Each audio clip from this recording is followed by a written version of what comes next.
और उनसे किसी का भला नहीं होता तो वो विज्ञान बेकार है। हम चरित्र निर्माण न भूले, स्वार्थ साधना की आंधी में वसुधा का कल्याण न भूले। फिर देखो, अच्छी चीजें देर से पहुंचती है। मैं चाहूंगा आप लोगों को सपोर्ट। दोस्तों, अब हम एक नई कविता देखने वाले जिसका नाम है निर्माणों के पावन युग, और इसके जो कवि हैं वो हमारे पूर्व प्रधानमंत्री अटल बिहारी वाजपेयी जी हैं। तो उन्होंने इस कविता के अंदर हमें क्या बताने की कोशिश की है वो सभी चीजों को हम एक एक करके देखेंगे। बट दोस्तों, मैं बता देना चाहता हूं कि हिंदी मेरा मेन सब्जेक्ट नहीं है, बेसिकली साइंस और मैथ मेरा मेन सब्जेक्ट है। बट गाइस, आप लोगों के बोलने के बाद, आप लोगों के प्यार एंड सपोर्ट के कारण मैंने ये भी स्टार्ट कर दिया है। तो मैं चाहता हूं कि आप लोगों का प्यार मुझे मिले, जिसके कारण मुझे मोटिवेशन आए और कंटिन्यू ये जर्नी में लगातार जारी रखूं। तो कमेंट बॉक्स में जरूर लिख देना, एंड साथ में इसके बाद आपको क्या चाहिए वो लिख देना। एंड इस वीडियो पे टारगेट लाइक 500 रखता हूं। एंड दोस्तों, ये जो वीडियो है इसका जो पीपीटी है, अगर आप ये चाहते हो तो व्हाट्सअप का लिंक मैं नीचे, स्पेशली मैंने आप लोगों के लिए नया व्हाट्सअप चैनल बनाया हुआ है, उसको जाके ज्वाइन करो। वहां ये सभी चीजें मैं भेजूंगा, या जो मुझे आप लोगों से बात करना है 9th स्टैंडर्ड वाले बच्चों के लिए मैं वहां कर पाऊंगी। स्पेशली मैंने नया आप लोगों के लिए बनाया हुआ है दोस्तों। ओके, एंड दोस्तों, मेरा जो मेन सब्जेक्ट है साइंस और मैथ, प्लीज एक बार जाके देखो। आप में से बहुत सारे बच्चे होंगे, हो सकता है वो फर्स्ट टाइम मुझे देख रहे होंगे।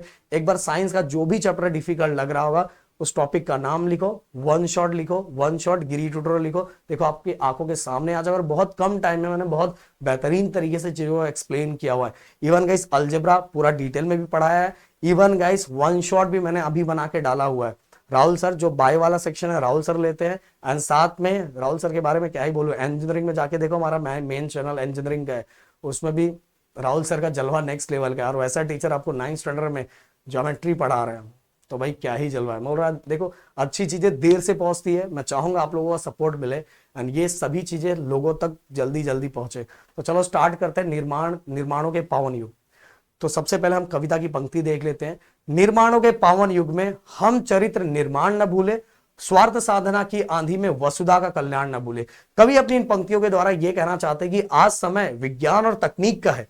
हर जगह नई नई खोज और आविष्कार हो रहा है, लेकिन इस खोज में हम बहुत आगे बढ़ रहे हैं, बहुत ज्यादा आगे बढ़ रहे हैं। लेकिन साथ में इंसान को अपने चरित्र पर ध्यान देना चाहिए, अपने खुद के संस्कार को अच्छा करने पे ध्यान देना चाहिए, एंड अपने खुद के ग्रोथ पे, अपने खुद को अच्छा करने पे ध्यान देना चाहिए। अगर ये सभी वो करता है तो भाई सब लोग आगे बढ़ेंगे। इसीलिए अपना स्वार्थ छोड़कर मानवता, मतलब हमें आजू बाजू के लोगों को भी किस तरह से आगे लेके जाना है, इस पर ध्यान देना चाहिए। ऐसे कवि अपनी इन पंक्तियों के द्वारा कह रहे हैं। दूसरी पंक्ति को हम देखते हैं। माना अगम अगाध सिंधु है, संघर्षों का पार नहीं है, किंतु डूबना मझधारों में साहस को स्वीकार नहीं है। जटिल समस्या सुलझाने को न्यूतन अनुसंधान न भूले। कवि कहते हैं कि जैसे समुद्र बहुत गहरा होता है और बहुत बड़ा होता है, वैसे जीवन में संघर्ष भी खत्म नहीं होते। भाई, आज अगर आप उठ रहे हो तो ये समझ के चलो कि अगर आपको बढ़ना है तो कुछ ना कुछ परेशानी आने वाली है। उन परेशानियों से अगर आप हार मान जाओगे तो आप आगे बढ़ने वाले नहीं हो। अगर आप डट के खड़े रहोगे तो एक ना एक दिन जो आपको चाहिए वो जरूर मिलेगा। इसलिए कवि इन पंक्तियों के द्वारा ये कहना चाहते हैं कि जीवन में संघर्ष कभी नहीं खत्म होने वाला है, लेकिन इंसान अगर कोई है और वो सच में इंसानियत रखना चाहता है तो सबसे पहले उसको ये जो सामने दिखाई दे रहा संघर्ष, उसके लिए डट के खड़ा रहना पड़ेगा, उससे लड़ना पड़ेगा और उसका सामना करना पड़ेगा।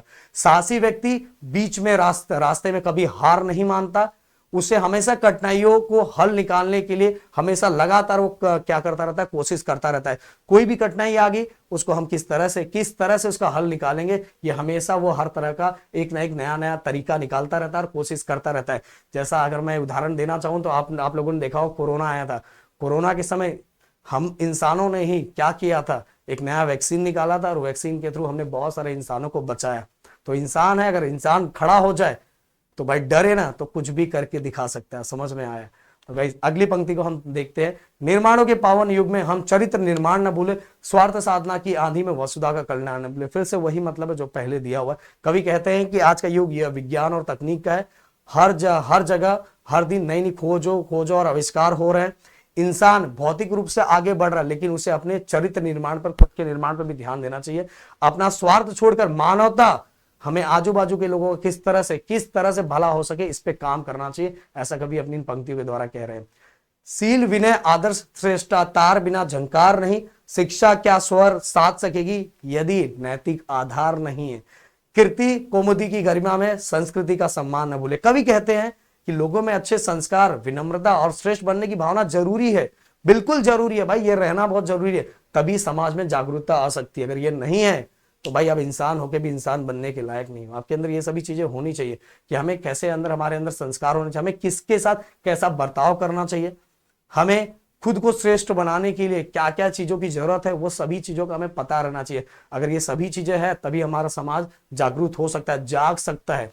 अगर किसी व्यक्ति में नैतिकता नहीं है भाई, ये सब गुण नहीं है, तो समझ लो कितना भी पढ़ा लिखा हो, उसकी शिक्षा क्या है, बेकार है। हमें आधुनिकता में अपने संस्कृति का सम्मान नहीं भूलना चाहिए। हम कितने भी मॉडर्न हो जाए, कितने भी हमारे अंदर बहुत सारी चीजें, नई नई टेक्नोलॉजी हम सीख ले, पर हमारी संस्कृति जो है उनका सम्मान हमें बिल्कुल भूलना नहीं चाहिए। कि जिसने जिसने भूतकाल को भूला, देखो हमें इतिहास इसलिए पढ़ाया जाता है कि हमें ये बताया जाता है कि भाई पीछे हमने ये गलतियां की है, तो अब ये गलती नहीं दोहरानी है। समझ में आ रहा है? इसीलिए हमें हर चीजों की समझ होनी चाहिए, हम कोई भी चीजें भूल नहीं सकते। उसी तरह हमारी संस्कृति जो कई सालों से चली आ रही है, उनको हमें भूलना नहीं चाहिए दोस्तों। अब अगला, फिर से वही लाइन गाइस लिखा हुआ है, तो मैं इसको फिर से रिपीट नहीं करना चाहूंगा, बट लाइन, कविता की लाइन जरूर मैं बोलना चाहूंगा। निर्माणों के पावन युग में हम चरित्र निर्माण न भूले, स्वार्थ साधना की आंधी में वसुधा का कल्याण न भूले। फिर से वही मतलब है, आविष्कारों की कृतियों में यदि मानव का प्यार नहीं है, सृजनहीन विज्ञान व्यर्थ है, प्राणी का उपकार नहीं है। भौतिकता के उत्थानों में जीवन का उत्थान न भूले। कवि कहते हैं कि अगर आविष्कारों से बनी चीजें लोगों के काम नहीं है और उनसे किसी का भला नहीं होता, तो वो विज्ञान बेकार है। सही बात है, अगर कुछ बना रहे हो और वो किसी के काम नहीं आ रहा है, ओके, इस पृथ्वी पे रहने वाले जितने भी जीव हैं, अगर उनके काम नहीं आ रहा है, तो भाई आप जो भी आविष्कार कर रहे हो, आविष्कार किसी काम का नहीं है। ऐसा कवि अपनी इन पंक्तियों के द्वारा कहना चाहते हैं। वो कहते हैं कि भौतिक तड़क भड़क में फंसकर हम अपना जीवन सुधारना है न भूले। मतलब हमें जीवन किस तरह से सुधारना है, हमें क्या क्या बदलाव करना है, हमारा बर्ताव कैसे लोगों के साथ है, उसको हमें कैसे बदलना है। अगर ये सभी हम भूल जाते हैं, ये सभी बनाने के चक्कर में, तो भाई सही बोलूं तो हम अपनी इंसानियत भूलते जा रहे हैं। ऐसा कभी अपनी इन पंक्तियों के द्वारा हमें बताना चाह रहे हैं। अगला गाइस, फिर से वही पॉइंट दिया हुआ है, पर मैं लाइन जरूर बोलना चाहूंगा कि निर्माणों के पावन युग में हम चरित्र निर्माण न भूले, स्वार्थ साधना की आंधी में वसुधा का कल्याण न भूले। सेम वही है जो मैंने पहले आपको बताया था। और इस तरह से ये पूरा की पूरी कविता खत्म होती है। एंड दोस्तों, इसी के साथ ये पूरा का पूरा जो पहली इकाई है जो आपको आने वाला है, वो पूरा का पूरा खत्म होता है। अगर आपको कुछ नहीं मिल रहा है तो प्लीज एक बार कमेंट बॉक्स में मुझे लिख के बताना, वो चीजें जरूर हम आप लोगों को तो भेज देंगे। मिलते हैं नेक्स्ट वीडियो में। Thank you so much guys. जय हिंद एंड जय महाराष्ट्र दोस्तों।